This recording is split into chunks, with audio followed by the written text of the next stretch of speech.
Hey, it's your guy Tyrrell back with the InnerViews. In today's video, we're going to briefly break down how Pep Guardiola won the tactical battle over Brendan Rodgers to help Manchester City defeat Leicester City in a big game regarding the Premier League title race. But before we do that, don't forget to give our video a thumbs up if you do enjoy it. The bell below does give you daily notifications regarding our organic, unfiltered soccer/football analysis. And don't forget to subscribe to our channel on our road to 2K subscribers. But now, when we do look at the board, we have Manchester City in what looked to be more of a 4-4-1-1, or you could say it was a 4-2-3-1, against Brendan Rodgers 4-1-4-1. And what we ended up seeing here was an improved Manchester City shape, and they were able to win the tactical battle because they had an advantage down the right-hand side. First, we have to look at how Manchester City looked to approach the game, and they did again drop off into two banks of four with Kevin de Bruyne closer to Gabriel Jesus. And here, the midfield battle and the battles in wide areas were practically set, but it was about how City were going to press from the front,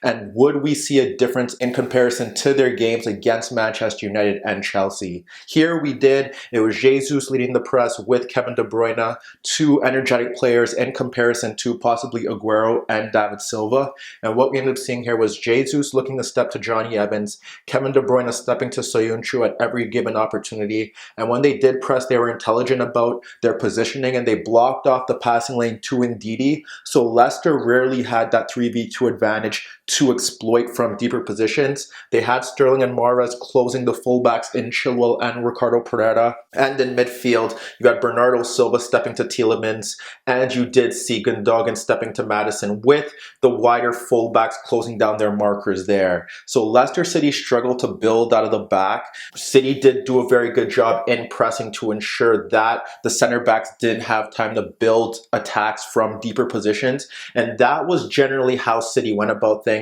And when you assess that first half, Leicester rarely created chances. When Leicester did create chances, they did get into good positions where you thought that they would score, and it came from the one source that we expected. It was Jamie Vardy, who was able to pull into the channels beyond the fullbacks to run at the center backs, and that was the biggest issue that Pep had to worry about, given the fact that he does have a makeshift center back partnership in Fernandinho and Otamendi, who aren't the best in 1v1 situations when they have runners attacking them. And that's what we saw here. And frankly, Jamie Vardy and Leicester City should feel like they possibly should have taken more from those chances, because it was the only chance that they did have in the game. And we look to one example, we have Jose Perez cutting across Bernardo Silva. And Bernardo Silva does poke the ball away from him, but it falls into the path of Tielemans, who clips the ball over a narrow Benjamin Mendy for Vardy spinning out into that channel. So Vardy spins out into that channel, he takes on Otamendi 1v1, and he cuts to the outside of Otamendi.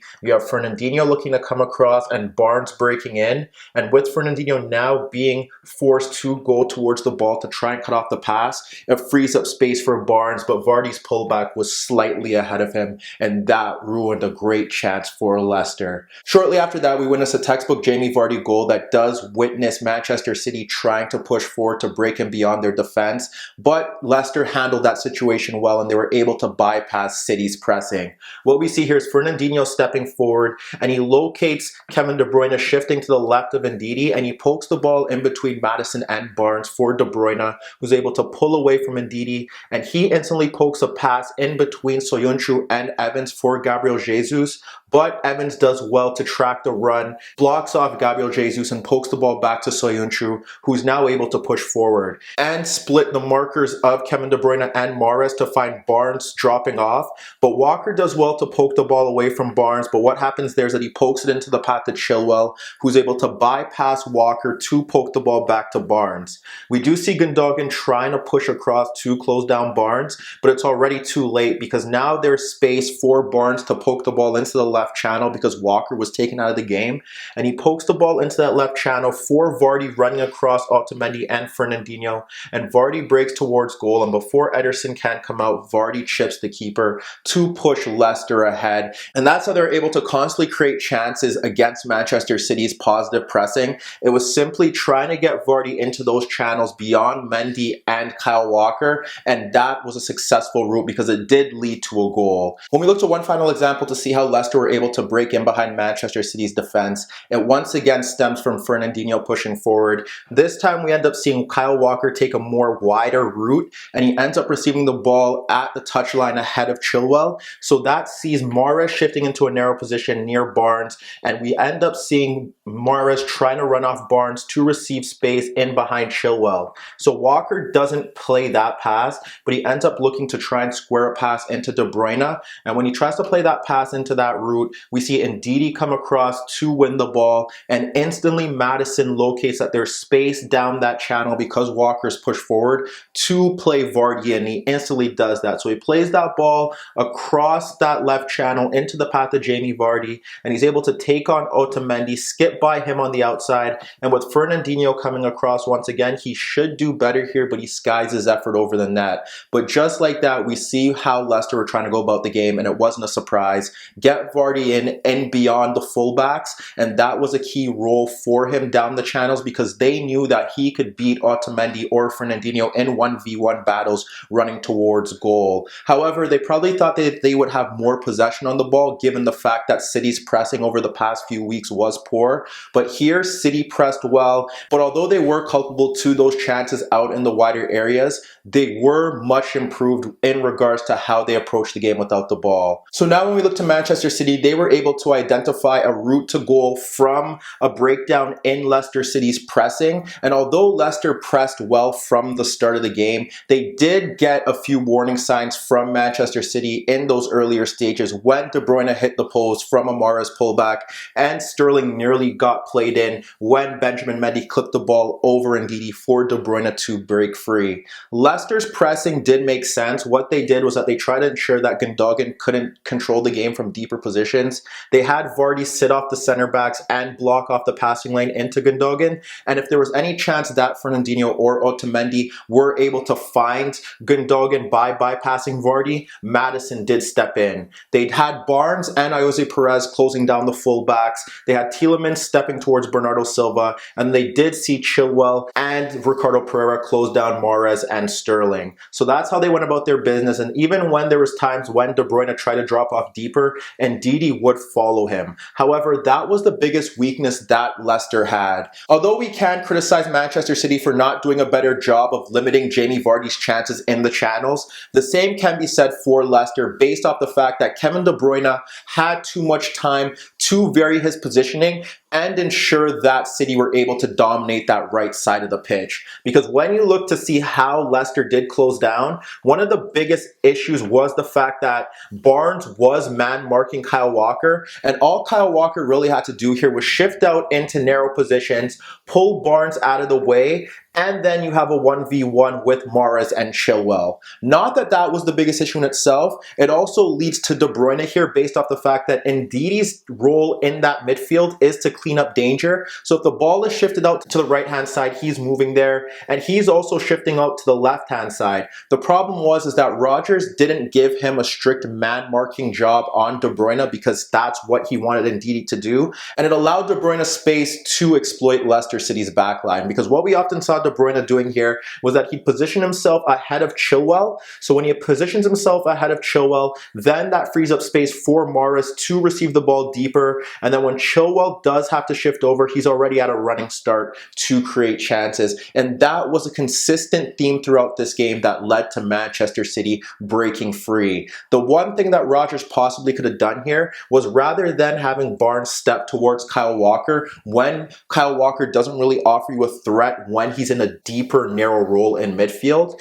was to have Barnes drop off a bit deeper, perhaps have him push out into the path of Mahrez, and then have Chilwell occupy Kevin de Bruyne. And then when the ball is switched over, if City continued to try and place those diagonal balls over, was to have Chilwell shift over as well. But what we ended up seeing there was constant chances down that right-hand side where Mahrez did dictate the game due to Kevin de Bruyne's positioning. The first chance that we do look at sees Bernardo Silva pressed by Jose Perez, and he drops the ball out to Otamendi. And what we have here is Raheem Sterling occupying space between Evans and Ricardo Pereira. We have De Bruyne ahead of Chilwell. We have Barnes pushed up to Walker, so Otamendi could play that diagonal ball out to Mahrez, who breaks in towards right half space. Mahrez is able to dribble his way in beyond Chilwell. Soyuncu does come across, and what happens here is that Gabriel Jesus makes a run across the front post, which pulls out Evans. So when Mahrez gets ahead of Soyuncu, he pulls the ball back beyond the center backs for Gabriel Jesus,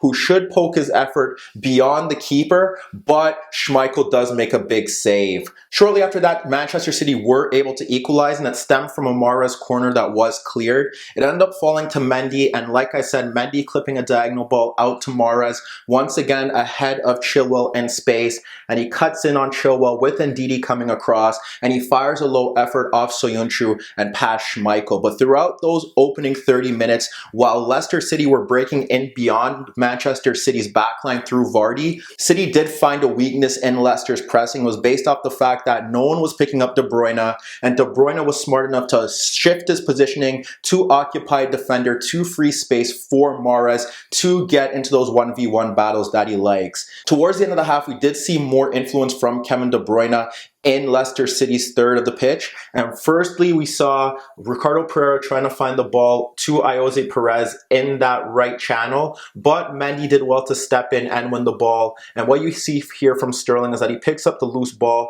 and once again wraps it across Ndidi for Kevin De Bruyne, no one picking him up. He runs towards Soyuncu and towards Chilwell to force a great save out of Schmeichel. And the manner in which Manchester City were able to go ahead towards the end of that half does again highlight Kevin De Bruyne's impact, but this time it sees Sterling having a key role on the left side. When we look at it, we see Gundogan with some space in that right channel, and he's able to scoop the ball over Ndidi and Maddison for Kevin De Bruyne occupying Soyuncu, and De Bruyne lets the ball run across him, and it falls to Jesus occupying Evans, and Jesus ends up dropping the ball off into the path of Mahrez, who was running ahead of Chilwell, and when he gets that ball, he ends up clipping it over Ricardo Pereira, who now is occupied by Kevin De Bruyne, to find Sterling breaking down that left channel. It eventually leads to Sterling going 1v1 with Ricardo Pereira, who does take him out, and it does award City a penalty that Gundogan does convert. When you break down that first half as a whole, City's pressing much better here. However, they didn't look to stop Jamie Vardy's runs in behind. They weren't too worried about that based off the positioning of Walker and Mendy, and Vardy was able to get into the channels to cause City center backs a few issues. However, when you look at Leicester City's pressing, they never looked to stop Kevin De Bruyne, and that was a big problem. And what De Bruyne did here was he occupied the fullbacks, which created space for Sterling and Mahrez to get into 1v1 situations with the space to run at Ricardo Pereira and Chilwell, and they made Leicester City's backline pay. So when we look to the second half, we did see a few slight modifications from both sides. From Leicester's aspect, we did see them drop off much deeper into that 4-5-1, which now created space for Bernardo Silva and Gundogan to pick up the ball on either side of Jamie Vardy and push forward. And when we look to City, we did see Raheem Sterling, rather than waiting for the ball out on the touchline, moving into more central positions to pull out Ricardo Pereira and get away from the press. That did keep him a bit stifled throughout that opening 45 minutes. And frankly, that did lead to City creating their better chances. Not a lot of it stemmed down the right-hand side this half, but it did see Mahrez get on the end product. But what ended up happening on that left side was that with Sterling dropping off into those central positions to receive the ball and evade Ricardo Pereira's pressing, we did see Benjamin Mendy break forward on the overlap. In the earlier stages of that second half, what we see is Gundogan with time on the ball, clipping a diagonal ball over Sterling and Ricardo Pereira, because Sterling drops off deeper to try and pick up the ball in a central area. And that diagonal ball ends up falling to Mendy, who breaks in beyond Jose Perez to receive the ball in left half space. And when he clips the ball towards the edge of the box for De Bruyne running at goal, it ends up hitting off De Bruyne's back as Ndidi does close him down. And it falls to Mahrez, who side slices his effort across Chilwell and inches wide of that far post. first. However, Leicester City did receive one golden opportunity to equalize in that second half, and once again it stemmed through Vardy, but what should be highlighted here is that they finally got Ndidi to get on the ball in a deeper position. It starts with Evans sliding the ball out to Ricardo Pereira as he's closed down by Jesus, and Sterling does a good job here to close down Ricardo. But now we don't have anyone picking up Ndidi like we did see Manchester City do well in that opening half, where if De Bruyne and Jesus wasn't able to close down that passing lane, we would see one of the midfielders or Mahrez shift over.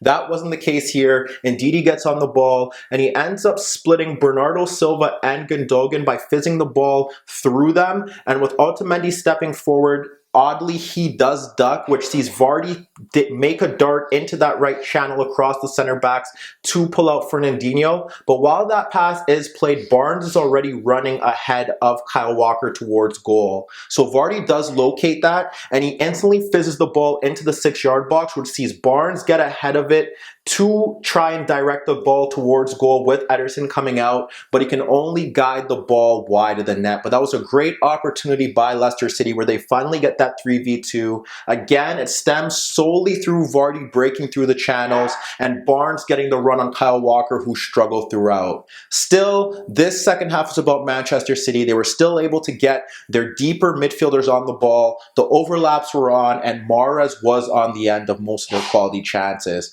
When we look to City's next chance, it comes shortly after Albrighton does replace Barnes, which pushes Albrighton to the right and Perez to the left. And once again, it stems through Gundogan, who steps forward and slides the ball across Ndidi and Tielemans for Raheem Sterling, dropping off Ricardo Pereira. He's able to do that because Jesus does occupy Pereira, and Albrighton does stick in to try and close down Sterling, but Sterling turns away from him, and that creates space for Benjamin Mendy to break forward on the overlap once again. Sterling pokes the ball into him, and when Mendy pulls the ball back, it bypasses Ndidi, Tielemans, and Sterling and falls into Riyad Mahrez, who fires a rocket on goal, but Schmeichel is able to push it away. But like I said, once again, free midfielder, Sterling dropping off, Mendy overlapping Mahrez on the end of the chance, and that was how City were constantly breaking beyond Leicester City's shape that did retreat in that second half. Demarai Gray did replace Jose Perez to give Leicester City two new wider players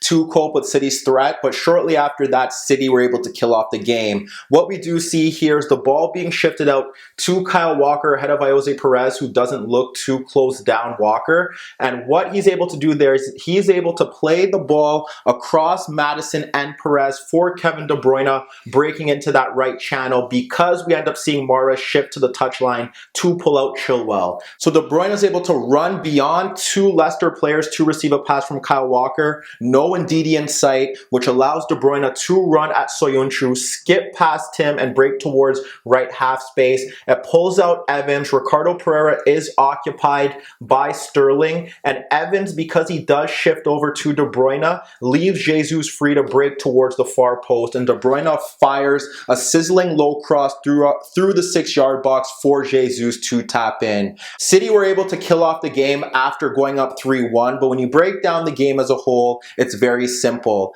Although City didn't look to close down Vardy down the channels, their pressing was much improved, and Leicester struggled to create chances from open play. However, when you look at Leicester City's setup, although their pressing was ambitious and it did make sense on paper, they didn't look to stop City and arguably the Premier League's best player in Kevin de Bruyne, and that goes down on Rodgers. When you look at City's chances in that first half, it stemmed through De Bruyne occupying the fullbacks, which created space for Mahrez to dominate that opening 45 minutes. And in the second half, when Leicester City dropped off, Bernardo and Gundogan had more time on the ball. Sterling varied his movement for overlapping runs from Mendy, and the final goal to kill off the game once again highlighted the issue with Rodgers' approach, and that was the fact that De Bruyne had too much time to influence the game from midfield. But let me know what you guys think. Can Leicester City actually challenge Liverpool for the title, or does that title only go to Manchester City? And what about City? Do they have any chance of catching Liverpool in this year's Premier League title race?